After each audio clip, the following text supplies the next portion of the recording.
Bismillahirrahmanirrahim. Assalamualaikum warahmatullahi wabarakatuh. Anak-anak kelas 5 yang Bapak cintai dan Bapak banggakan. Alhamdulillah kita bisa bertemu lagi dalam pembelajaran menulis puisi.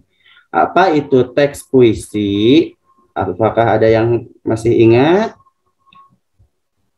Nah, puisi menurut kamu Besar Bahasa Indonesia adalah ragam sastra yang bahasanya terikat oleh irama, mantra, rima, serta penyusunannya, larik, dan bait.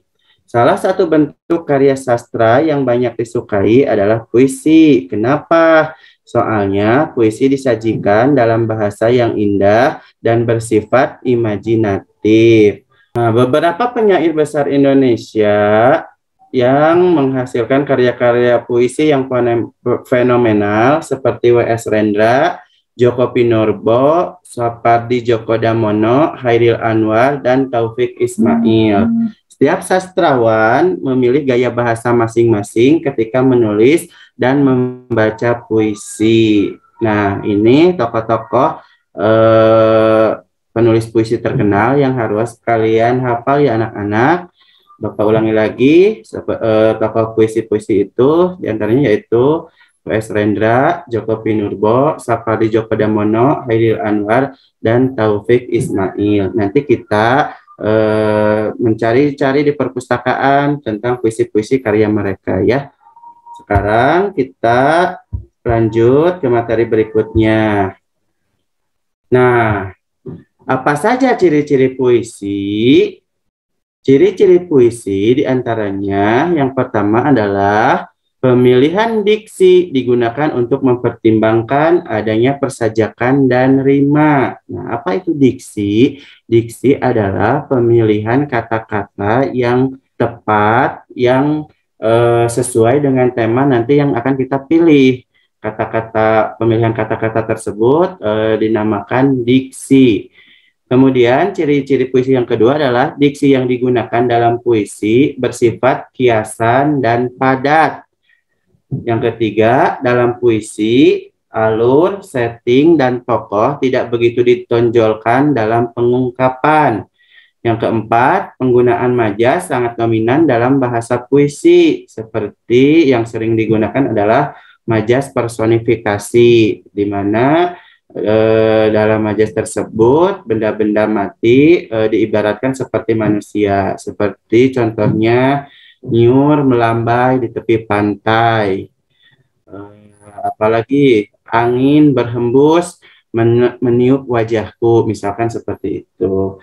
Kemudian yang kelima, ciri-ciri puisi yang kelima adalah penulisan puisi dituangkan dalam bentuk bait yang terdiri atas baris-baris, bukan berbentuk paragraf. Nah, dari bentuknya puisi itu ditulis dalam bentuk bait, biasanya terdiri dari beberapa baris, ada yang 4 baris, ada yang lebih dari 4 baris. Nah, selanjutnya, apa saja sih unsur-unsur puisi? Unsur-unsur puisi diantaranya yaitu yang pertama tema. Apa itu tema? Tema yaitu pokok persoalan yang akan diungkapkan oleh penyair. Tema ini tersirat dalam keseluruhan isi puisi.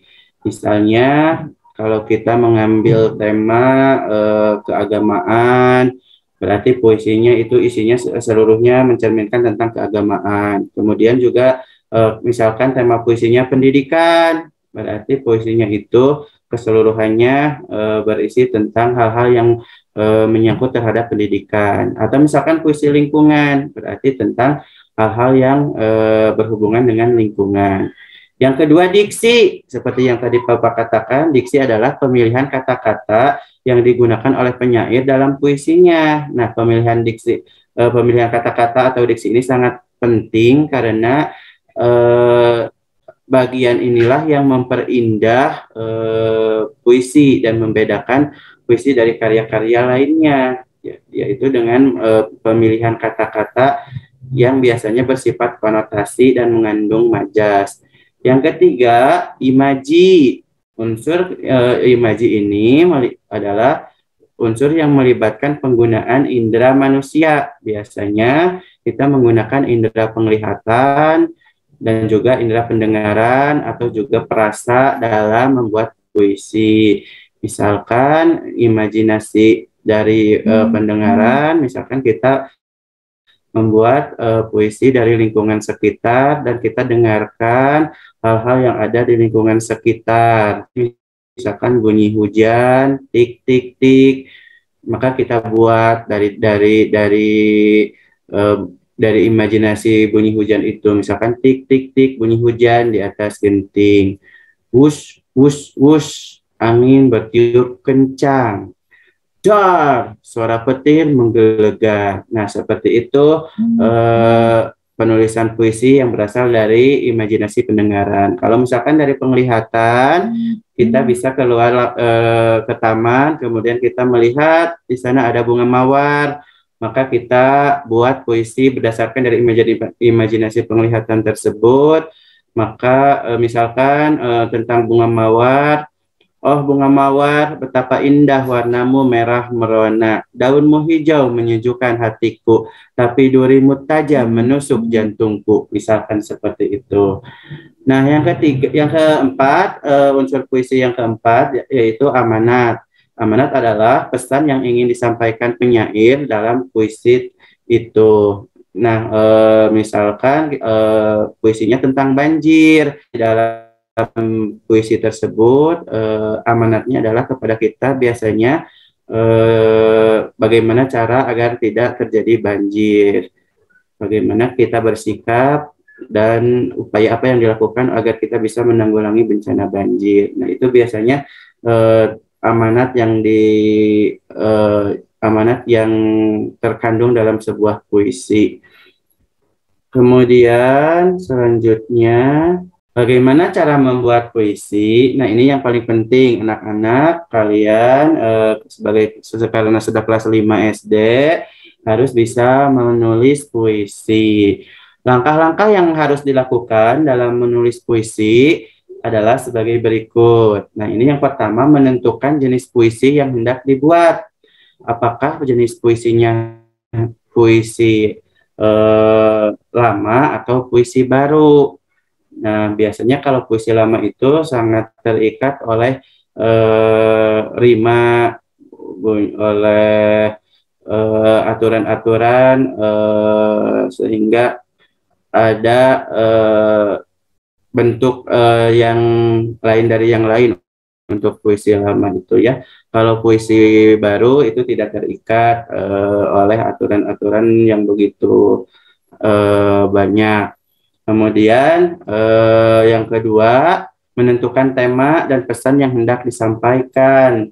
Misalkan kita temanya adalah lingkungan, maka kita bisa membuat puisi-puisi tentang hujan, kemudian tentang misalkan keindahan bunga, taman, dan lain sebagainya, yang bisa kita ambil idenya dari lingkungan-lingkungan sekitar. Kemudian yang ketiga adalah mengembangkan tema menjadi kalimat berdasarkan hasil imajinasi. Nah, dari tema itu kita kembangkan menjadi kalimat-kalimat dengan memilih kata-kata yang tepat, yang indah, yang sesuai dengan tema, tentunya dengan menggunakan imajinasi seperti yang tadi Bapak jelaskan. Boleh menggunakan imajinasi pendengaran, imajinasi penglihatan, maupun perasa. Yang keempat, menuangkan ide dalam uraian kata-kata yang sesuai kaidah puisi. Jadi, kalau menulis puisi itu kata-katanya tidak boleh panjang-panjang seperti paragraf, tapi pilihlah kata-kata yang memang tepat sesuai dengan tema dan juga indah.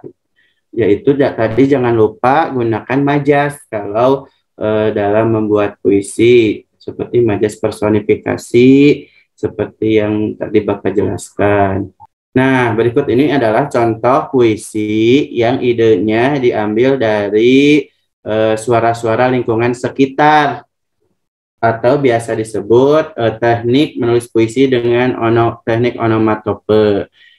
Nah, inilah bentuk puisinya, yaitu ini termasuk puisi baru ya. Judulnya Hujan. Di sini ditulis oleh seorang karya anak kelas 5.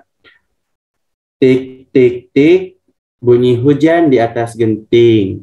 Wus wus wus, angin berhembus kencang. Duar, petir datang menggelegar. Suasana semakin mencekam, aku merasa ketakutan. Nah, di sini anak-anak yang membuat puisi ini mengambil ide atau gagasan atau imajinasi dari lingkungan sekitar, yaitu bunyi hujan, bunyi angin, kemudian bunyi petir. Nah, kemudian bait selanjutnya juga ini masih diambil dari ide suara-suara lingkungan sekitar. Bait pertama dan kedua itu harus nyambung ya. Kita lanjutkan. Bait kedua, krek, krek, krek. Ranting pohon patah. Tertiup badai yang besar. Dabdikduk, jantungku berdegup kencang.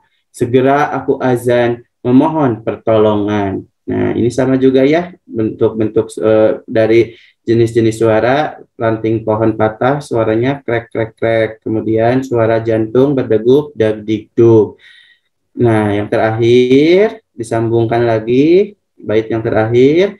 Ya Allah yang Maha Kuasa, jangan turunkan hujan begitu besar. Hindarkanlah kami dari bencana, akibat ulah manusia, banjir melanda. Nah, kata-katanya dari puisi ini sudah cukup bagus. Kemudian dari ide-ide lingkungan, suara lingkungan sekitarnya juga sudah bagus. Nah, kalian nanti harus bisa menulis puisi seperti ini ya. Selanjutnya, materi puisinya Bapak cukupkan sekian. Semoga kalian paham. Selanjutnya, kita akan praktek membuat puisi. Kita akan pergi ke taman, kemudian kita akan mendengarkan suara-suara yang ada di lingkungan sekitar. Setelah kalian membagi kelompok menjadi 5 orang. Untuk hari ini Bapak cukupkan sekian. Mohon maaf atas segala kekurangannya. Semangat terus belajarnya. Terima kasih telah menyaksikan video pembelajaran dari Bapak. Wassalamualaikum warahmatullahi wabarakatuh.